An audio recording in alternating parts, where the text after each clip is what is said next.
To decorate cookies, start with the royal icing covered cookies and make sure that they're hard, make sure it's dried. Now you're going to use some corn syrup and some wafer paper, which I have in my website, I have in my shop. I'll put the link in the description of the video.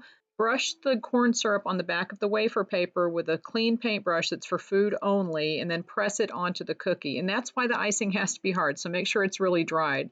Then you're going to take a piping bag, and I have kind of an open star tip here, and you're going to pipe a design around the wafer paper between the edge of the wafer paper and the edge of the cookie, and kind of encapsulate the edge of the wafer paper in the icing. Now this is a lot of icing, right? So you don't have to use a tip that's this big, but it does make it a fast job, and there's going to be a lot of sugar on this. If you use my basic sugar cookie recipe, the cookie itself is not very sweet, so anything that you put on it is really going to be the flavor of the sugar, right, the decoration part. So that's one good thing about that recipe. It also bakes very evenly and it doesn't spread very much. So I'll put a link to that recipe in the description of the video.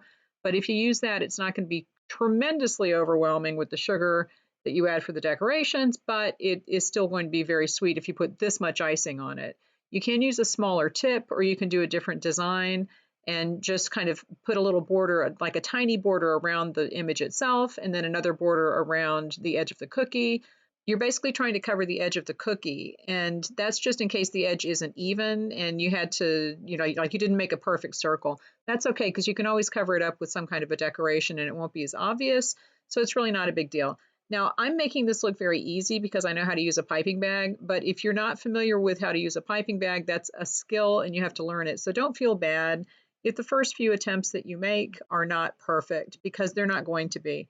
And you can practice with a piping bag on a sheet of wax paper or on a silicone cutting board. Like I've got a little silicone cutting board that I've put the cookies on in this video. And then just scrape the icing back in and just keep practicing until you really get the hang of it.